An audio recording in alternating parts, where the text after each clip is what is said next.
Em carta aberta endereçada ao governo e à sociedade, mais de 50 entidades pedem a revogação do novo ensino médio. Estudo, inclusive da rede pública e universidade, mostra prejuízo aos estudantes aqui no estado de São Paulo, por exemplo.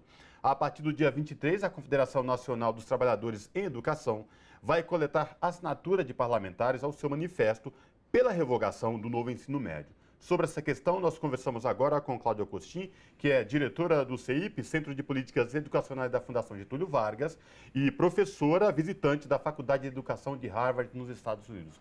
Professora Cláudia Costin, prazer recebê-la aqui no Revista Brasil TVT, seja bem-vinda. Muito obrigada, é um prazer estar aqui com vocês novamente. Já estive na TVT. Verdade. Professora Cláudia Costin, muita gente vem falando e questionando aí este novo ensino médio. Estudantes, profissionais da educação, educadores de forma geral. O que está acontecendo? Por que, de fato, o ministro da Educação, por exemplo, ainda não tomou uma atitude mais incisiva no que diz respeito à revogação do novo ensino médio? Olha, é uma boa pergunta e eu só consigo responder dando um passo atrás e lembrando o que era o antigo ensino médio, porque foi na gestão do Fernando Haddad que o então ministro, como o antigo ministro da Educação, percebeu que havia uma coisa profundamente errada com o ensino médio.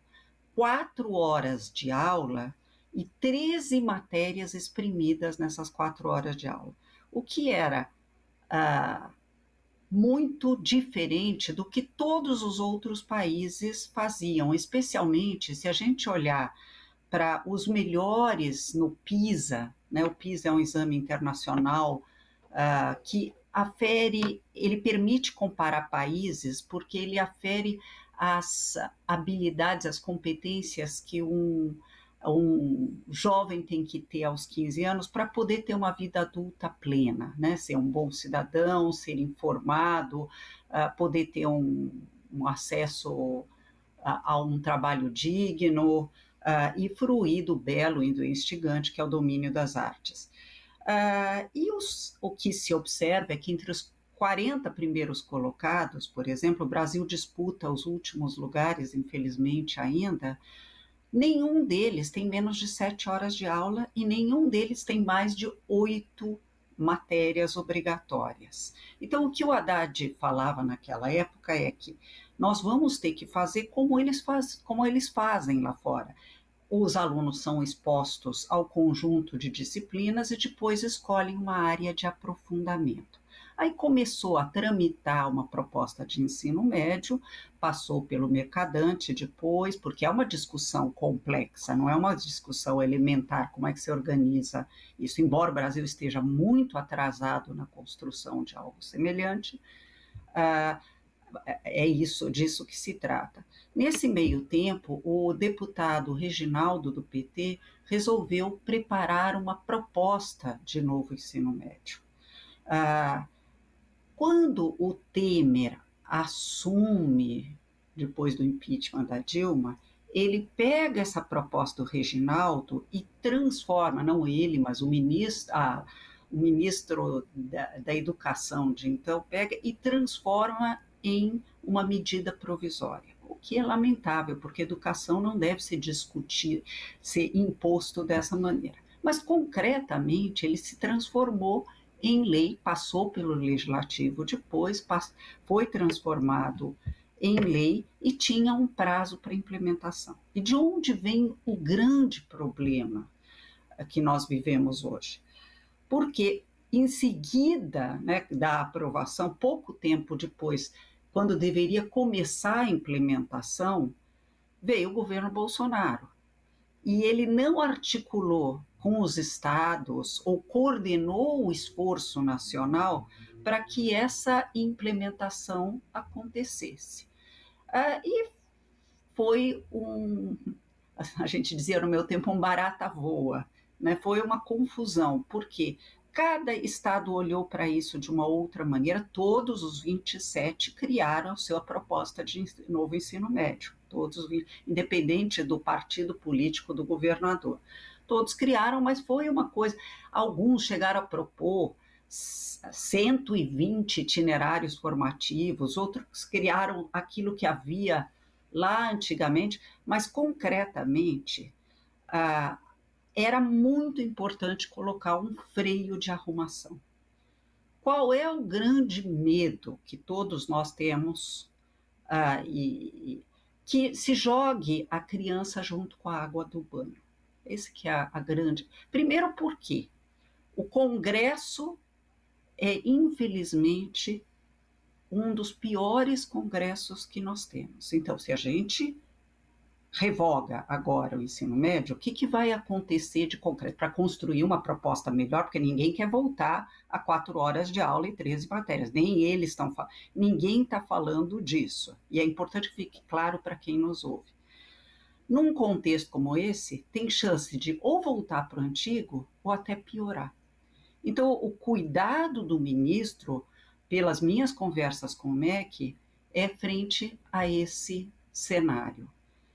Voltar ao que era antes é pior do que está sendo construído. Então, é um pouco como que a gente dá um freio de arrumação que permita que esse grupo de trabalho que foi constituído possa operar adequadamente e a gente vá para a ponta e verifique o que funcionou e o que não funcionou para a gente avançar em relação àquela proposta e não voltar ao modelo que tinha no índice do IDEB 3,5 numa escala de 0 a 10, né? Até 2019 não saía dos 3,5 o IDEB de ensino médio público. Então, realmente ninguém quer isso para as nossas crianças e jovens, mas também queremos um ensino médio que funcione e precisa desse freio de arrumação. Desculpe gastar tanto tempo, mania de professor. Imagina. Agora, professor, a questão é a seguinte, a comunidade escolar e os especialistas que são pró-revogação questionam, inclusive, a proposta conceitualmente dizendo que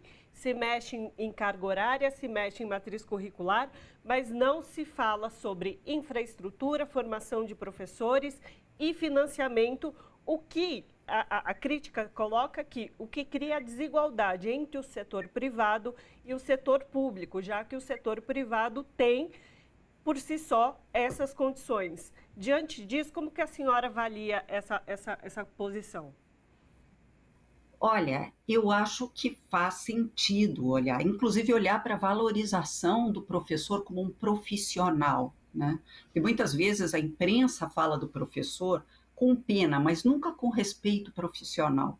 Ser professor não é para amadores, é uma profissão séria que precisa ser valorizada. Mas a infraestrutura da escola já é péssima para o modelo atual.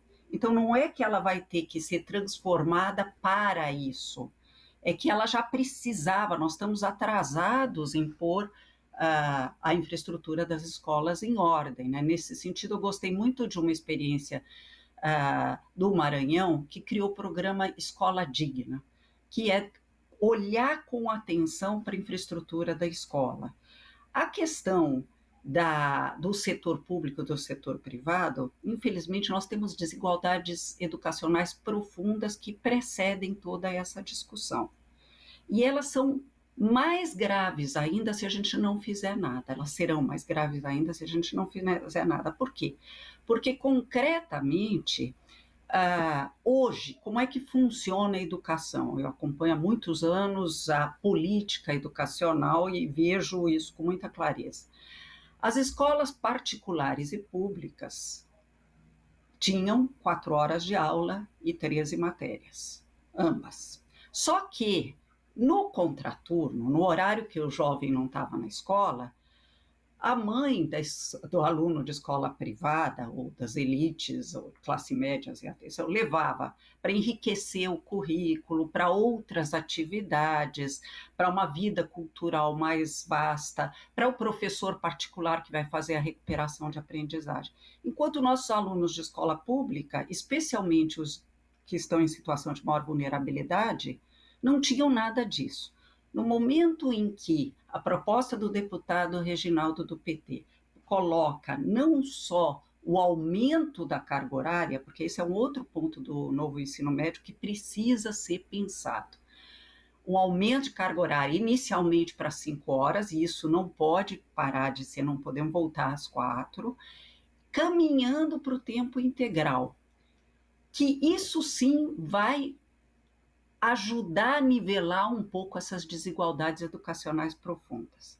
Nós podemos pensar, e foi muito boa a tua pergunta, que haverá distorções na implementação. Eu estou considerando que vamos aperfeiçoar o ensino médio e não voltar àquele modelo horroroso que já foi provado ruim. Na hora que a gente aperfeiçoar, a gente vai ter chances de lidar com algumas das raízes da desigualdade. Teremos que sim aperfeiçoar a infraestrutura, mas ela já é inadequada para o agora, mesmo para esse modelo ruim que nós tínhamos antes. O financiamento, o Fundeb foi um avanço bastante importante na direção do financiamento. Precisamos aumentar mais, porque um dos fatores mais importantes para melhorar a educação brasileira é a valorização profissional dos professores.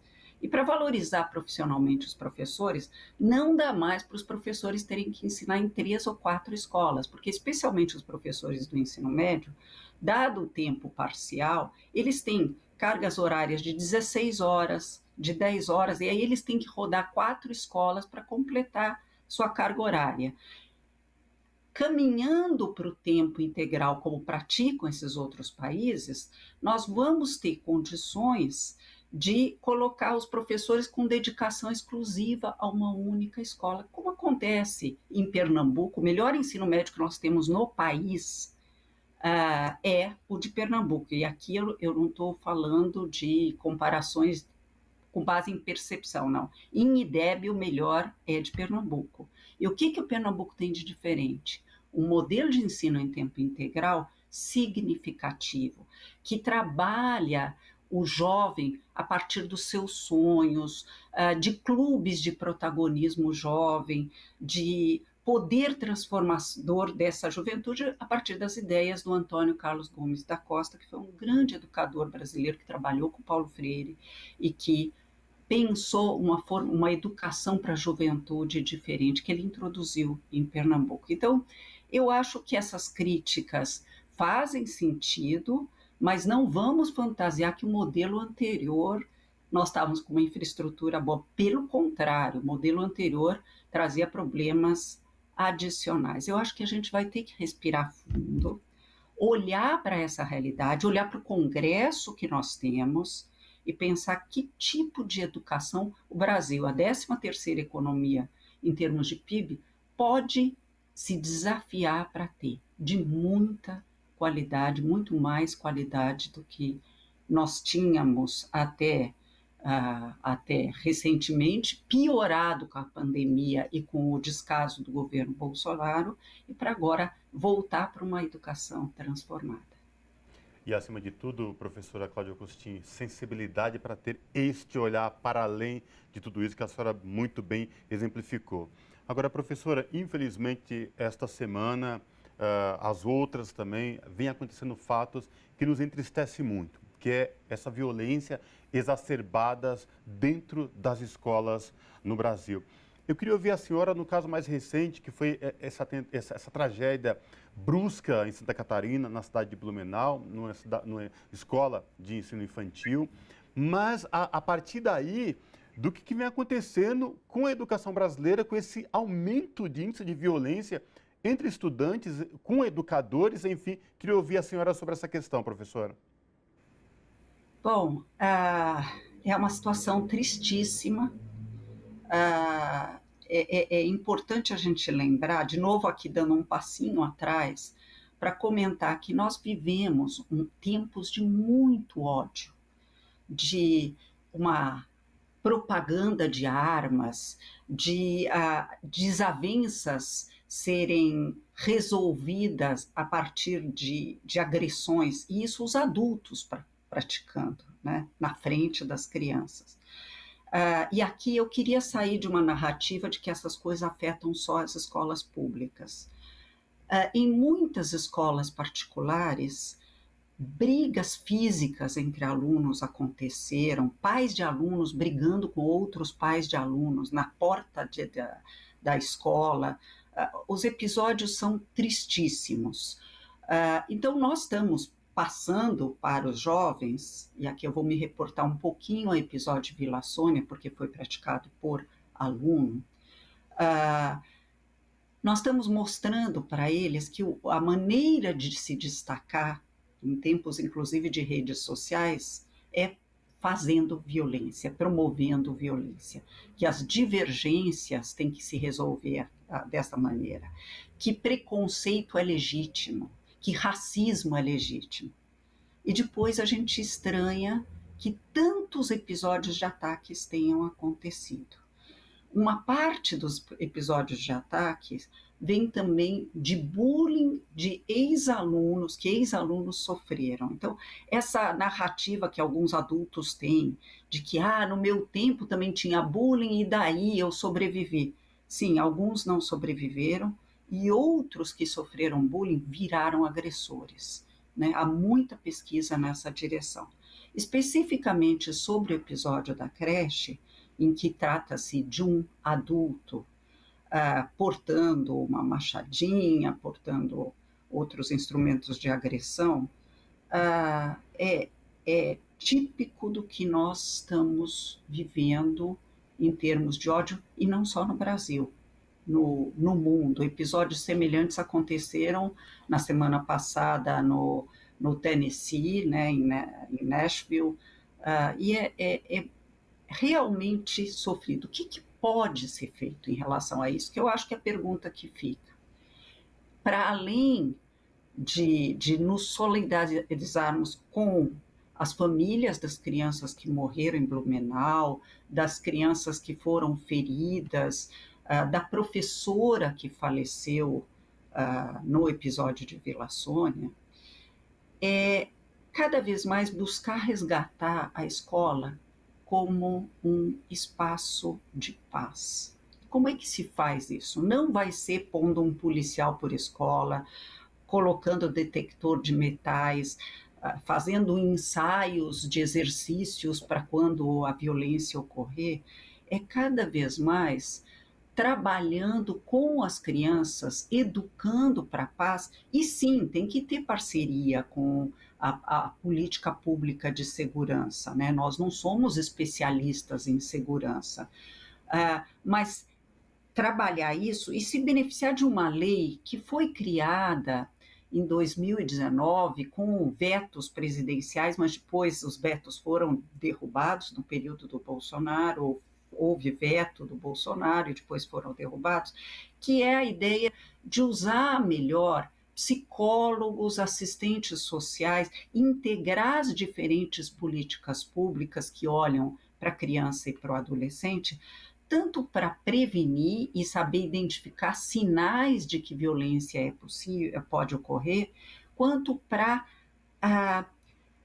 de alguma maneira, lidar com a cura do sofrimento ou do estresse pós-traumático que pode ter sido gerado com esses episódios todos. Muito triste. Professora, então, gostaria de ouvi-la, já que a senhora mencionou segurança pública. Na quarta-feira, me desculpe, alguns ministros se juntaram para fazer um anúncio sobre medidas do governo federal de combate à violência em escolas, inclusive anunciando o reforço de um grupo de inteligência da Polícia Federal sobre também o acompanhamento das redes, da dark web, de lugares mais obscuros assim da internet. Gostaria de ouvir rapidamente, infelizmente nosso tempo está acabando, sobre isso, a avaliação da senhora sobre essa postura do governo federal. Eu acho positiva, eu não sou ingênua. A escola pode muita coisa, mas não pode tudo. Há que se ter um mecanismo de mapeamento das redes sociais. É importante lembrar que o adolescente de 13 anos, eu diria criança, porque com 13 anos ainda está entrando na adolescência, ele navegou e não foi na dark web, não, ele foi no TikTok, e isso estava acontecendo. Então, a inteligência, criar um grupo de inteligência na Polícia Federal voltado a isso, me faz muito sentido, sim. Perfeito, professor. Infelizmente, nosso tempo ficou limitado aqui. Com certeza, a gente volta a falar sobre educação, volta a falar sobre esses temas e, com certeza, a senhora vai ser lembrada nesse momento. Conversamos com Cláudia Costin, que é professora e diretora do CEIP, Centro de Políticas Educacionais da FGV, e professora visitante da Faculdade de Educação de Harvard, nos Estados Unidos. Professora, é sempre um prazer recebê-la aqui no Revista Brasil TVT. O prazer é todo meu. Muito obrigada. Abraço, professora. Até a próxima. Abraço, gente. Tchau.